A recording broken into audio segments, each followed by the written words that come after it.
Bonjour à tous, dans cette vidéo nous allons voir comment définir les coordonnées d'un point de l'espace. On va commencer par expliquer ce que c'est qu'une base de l'espace.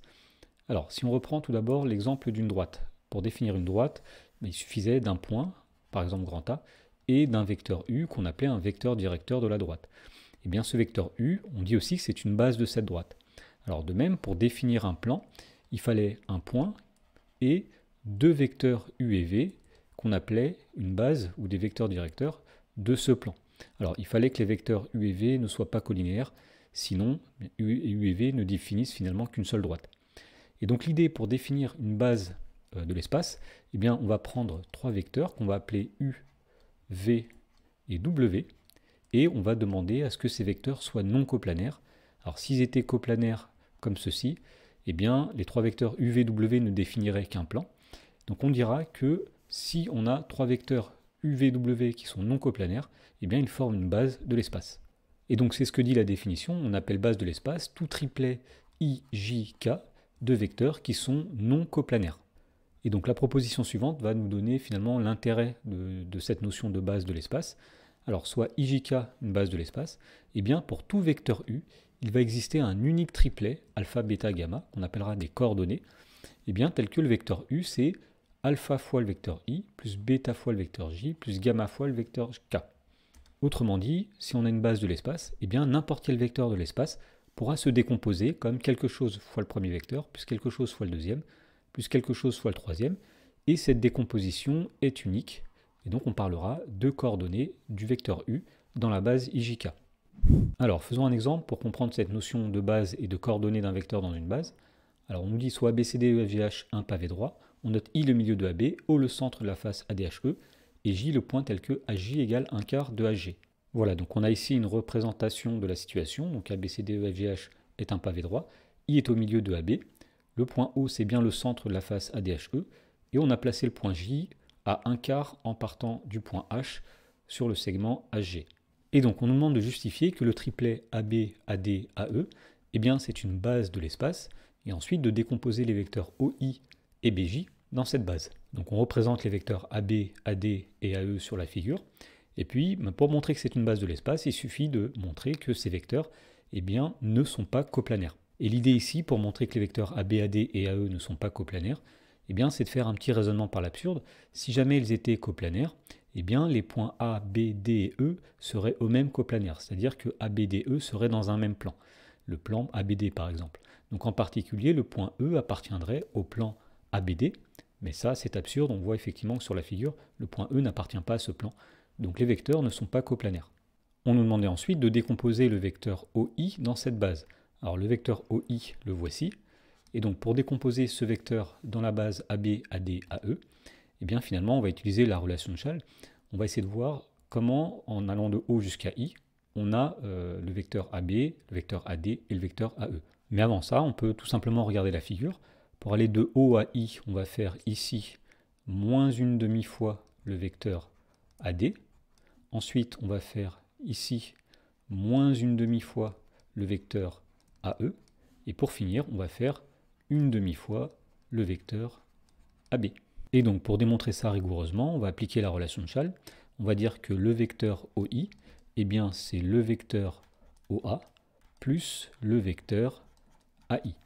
Alors le vecteur OA, eh bien on peut dire que c'est la moitié du vecteur HA. Plus le vecteur AI, eh bien on avait dit que c'était la moitié du vecteur AB, puisque I est au milieu de AB.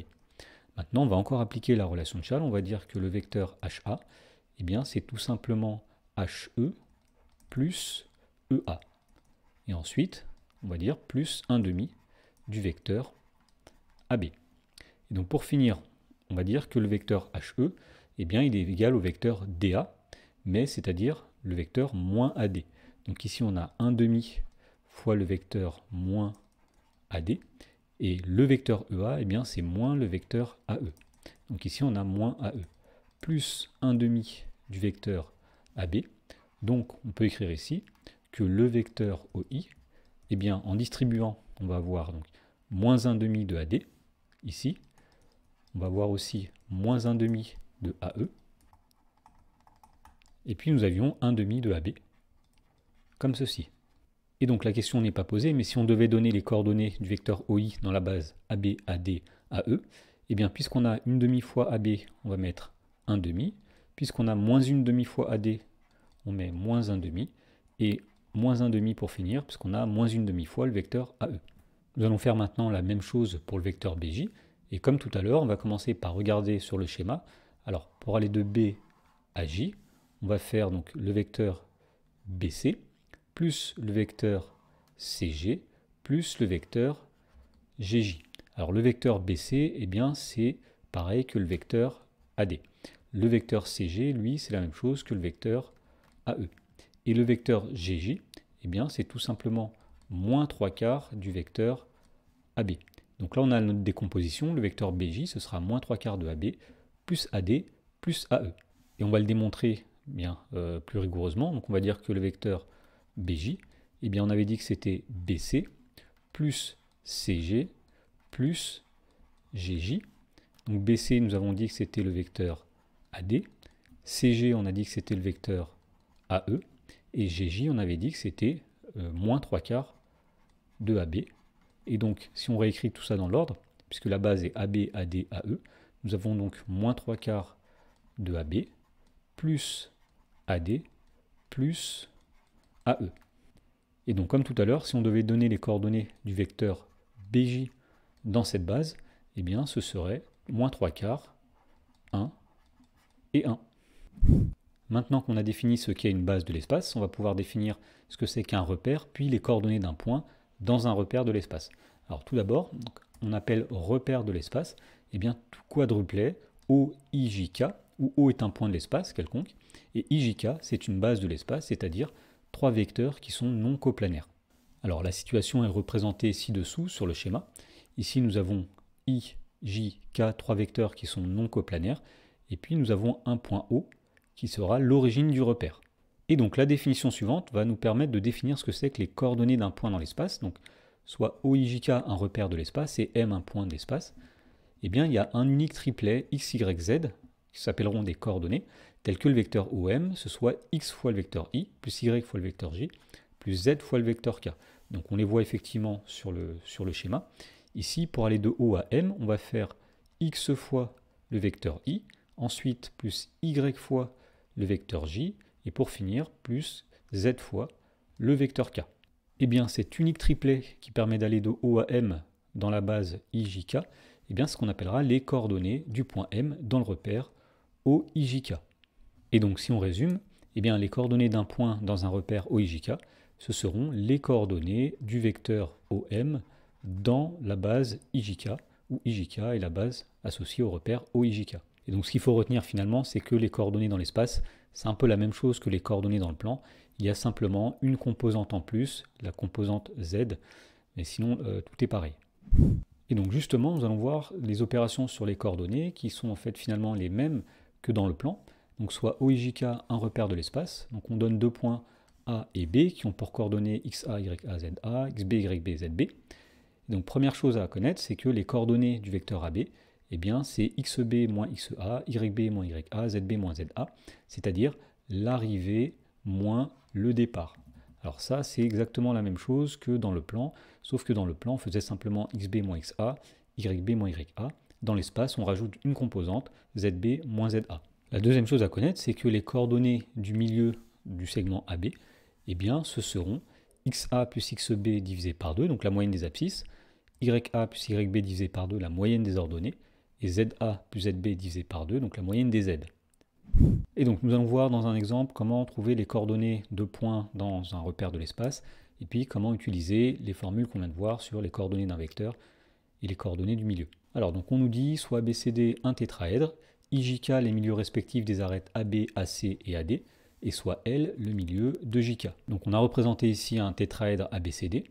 Donc I est le milieu de AB, donc nous allons placer le point I ici. J est le milieu de AC, donc il se situe ici. Et K est le milieu de AD, donc il va se situer à peu près ici. Et alors on nous dit que L est le milieu de JK. Donc on va tracer le segment JK. Alors on le met en pointillé parce qu'il est derrière la figure. Avec la perspective, finalement, on ne le voit pas. Et puis nous allons placer le point L au milieu, comme ceci. Et donc dans la première question, on nous demande de déterminer les coordonnées des points IJKL dans le repère A, AB, AC, AD. Alors on a représenté en vert les vecteurs AB, AC, AD, qui est la base associée au repère A, AB, AC, AD. Et donc on va tout d'abord donner les coordonnées des points AB, C et D. Alors le point A, puisque c'est l'origine du repère, il a pour coordonnées 0, 0, 0. Alors le point B, pour avoir ses coordonnées, eh bien, il faut regarder comment on peut décomposer le vecteur AB en fonction de AB, de AC et de AD. Alors, le vecteur AB, c'est une fois le vecteur AB plus 0 fois le vecteur AC plus 0 fois le vecteur AD. Donc nous dirons que les coordonnées du point B, c'est 1, 0, 0 dans cet ordre, puisque dans la base, c'était d'abord AB, puis AC, puis AD. Alors de la même façon, les coordonnées du point C, eh bien, ce seront donc 0, 1, 0, puisque le vecteur AC, c'est égal à 0 fois le vecteur AB, plus 1 fois le vecteur AC, plus 0 fois le vecteur AD. Donc même chose pour le point D, nous dirons qu'il a pour coordonnées 0, 0, 1. Pour aller de A à D, on fait 0 fois le vecteur AB, plus 0 fois le vecteur AC, plus 1 fois le vecteur AD. Et donc on peut maintenant trouver les coordonnées des points IJK et L dans le repère A, AB, AC, AD. Alors tout simplement, on va dire que le point I, puisque c'est le milieu de AB, eh bien nous allons faire la moyenne des abscisses de A et de B. Alors nous allons faire 0 plus 1 divisé par 2. Ensuite, nous faisons la moyenne de YA et de YB, c'est-à-dire 0 plus 0 divisé par 2. Et puis nous faisons la moyenne de ZA et de ZB, c'est-à-dire 0 plus 0 divisé par 2. Donc les coordonnées du point I, donc nous avons ici 1 demi, 0, 0. Et effectivement, on aurait pu le voir autrement, le vecteur AI, eh bien, il s'écrit comme, alors pour aller de A à I, on va faire 1 demi fois le vecteur AB, plus 0 fois le vecteur AC, plus 0 fois le vecteur AD. Donc on a bien des coordonnées qui sont 1 demi, 0 et 0 pour le point I. Alors de la même façon, pour le point J, eh bien, nous allons faire la moyenne des coordonnées des points A et C, puisque J est le milieu de AC. Alors pour l'abscisse, on va faire 0 plus 0 divisé par 2, c'est-à-dire 0. Pour l'ordonnée, nous faisons 0 plus 1 divisé par 2, c'est-à-dire 1 demi. Et puis pour le Z, nous faisons 0 plus 0 divisé par 2, c'est-à-dire 0. Pour le point K, même chose. Donc nous allons dire que K, c'est le milieu de AD. Donc on va faire la moyenne des coordonnées de A et des coordonnées de D. Alors pour la première coordonnée, on fait 0 plus 0 divisé par 2, c'est-à-dire 0. Ensuite, pour le Y, on fait 0 plus 0 divisé par 2, c'est-à-dire 0. Et pour finir, nous faisons ZA plus ZD divisé par 2, c'est-à-dire 0 plus 1 divisé par 2. Autrement dit, c'est 1 demi. Et pour finir, donc on va donner les coordonnées du point L dans le repère A, AB, AC, AD. Alors, tout simplement, on va faire ici la moyenne des coordonnées de J et de K, puisqu'on sait que le point L, c'est le milieu du segment JK. Alors, nous commençons par faire la moyenne de 0 et de 0. 0 plus 0 divisé par 2, c'est-à-dire 0. Ensuite, nous faisons 1 demi plus 0 divisé par 2, puisque nous faisons YJ plus YK divisé par 2. Et pour finir, nous faisons ZJ, c'est-à-dire 0, plus ZK, c'est-à-dire 1 demi, le tout divisé par 2. Donc les coordonnées du point L sont 0. Alors 1 demi divisé par 2, c'est 1 quart. Et puis la dernière coordonnée, 1 demi divisé par 2, c'est-à-dire 1 quart aussi.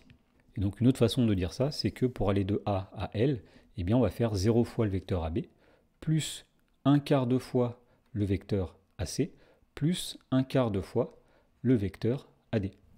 Dans la question numéro 2, cette fois-ci, on nous dit à l'aide des coordonnées de montrer que IL, BC et CD, ce sont des vecteurs qui sont coplanaires. Alors ce qu'on va faire dans cette question, c'est qu'on va calculer les coordonnées de ces vecteurs. Alors pour les coordonnées du vecteur IL, on applique la formule. On va faire XL moins XI, YL moins YI, ZL moins ZI. Finalement, on fait arrivée moins départ.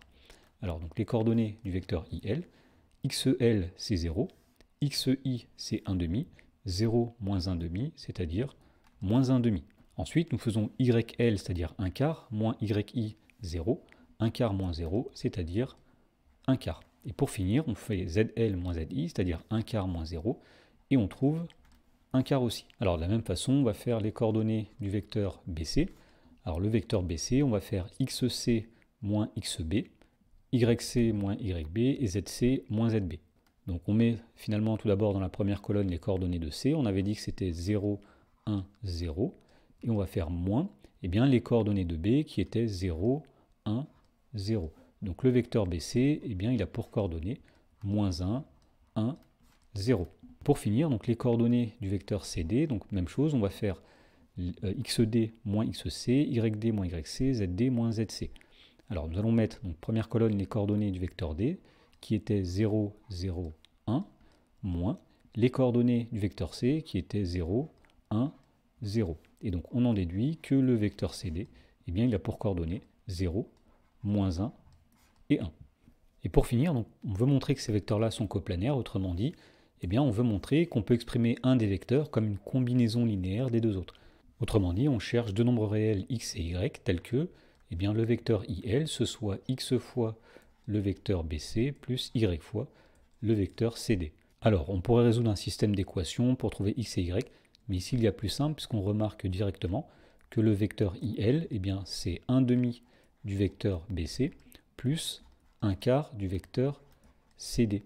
Et effectivement, si on fait 1/2 fois le vecteur BC, c'est-à-dire moins 1, 1, 0, plus 1/4 fois le vecteur CD, c'est-à-dire 0, moins 1, 1, ce qu'on va obtenir, alors pour la première coordonnée, on va faire 1/2 fois moins 1, c'est-à-dire moins 1/2, plus 1/4 fois 0, c'est-à-dire 0, donc on obtient moins 1/2.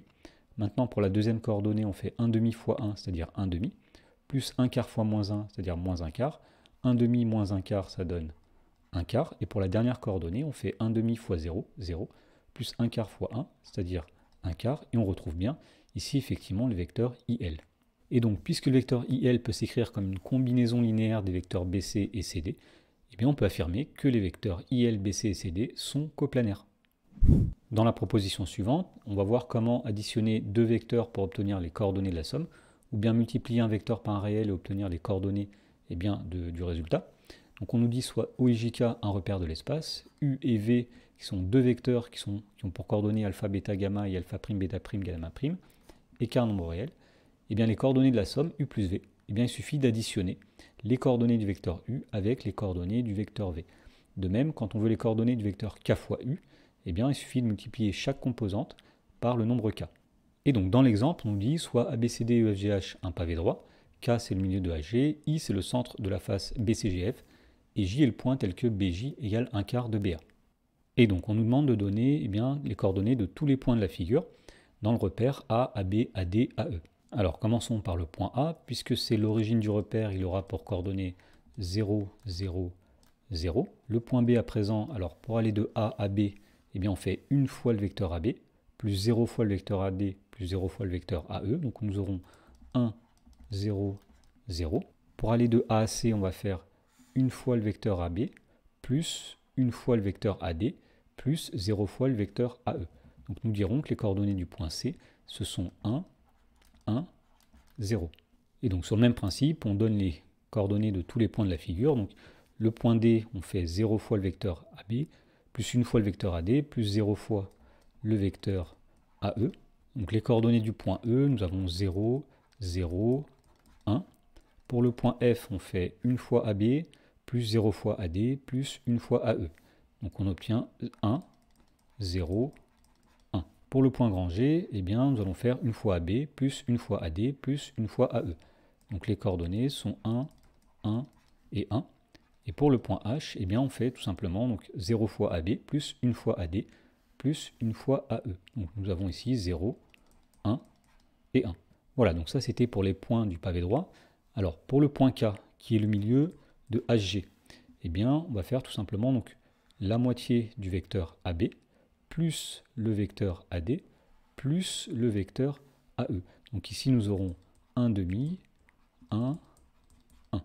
Pour le point I, on fait tout simplement aussi donc une fois le vecteur AB, plus la moitié du vecteur AD, plus la moitié du vecteur AE. Donc les coordonnées du point I sont 1, 1/2, 1/2. Et pour finir, donc les coordonnées du point J, alors pour aller de A jusqu'à J, on va faire 3/4 du vecteur AB, puisque BJ c'était 1/4 de BA. Donc ici nous avons 3/4, Et puis nous avons 0, 0, puisqu'on est arrivé à bon port une fois qu'on a fait 3/4 du vecteur AB, on est en J. On nous demande ensuite de montrer que les droites AK et IJ sont parallèles. Et donc pour faire ça, eh bien, il suffit de calculer tout d'abord les coordonnées des vecteurs AK et IJ et d'essayer de voir si ces vecteurs sont collinéaires. Alors le vecteur AK, ses coordonnées, eh bien, nous faisons xk moins xa, yk moins ya, zk moins za. Mais comme toutes les coordonnées de A valent 0, nous mettons simplement ici les coordonnées de K, c'est-à-dire 1 demi, 1 et 1. Alors pour le vecteur IJ, cette fois-ci, donc on va faire xj moins xi, yj moins yi, zj moins zi. Donc tout d'abord, nous faisons 3/4 moins 1, c'est-à-dire moins 1/4. Ensuite, on fait 0 moins 1 demi, moins 1 demi. Et pour finir, 0 moins 1 demi, c'est-à-dire moins 1 demi. À partir de là, eh bien, on constate que le vecteur IJ, on peut l'obtenir en faisant moins 1 demi fois le vecteur AK. Et effectivement, si on multiplie chaque composante du vecteur AK par moins 1 demi, par exemple, si on fait la première composante 1 demi fois moins 1 demi, on trouve moins 1/4. La deuxième 1 fois moins 1 demi, on trouve moins 1 demi. La troisième 1 fois moins 1 demi, on trouve moins 1 demi. Donc effectivement, le vecteur IJ, c'est moins 1 demi fois le vecteur AK. Et donc on en déduit que les vecteurs IJ et AK sont collinéaires, et donc que les droites IJ et AK sont parallèles.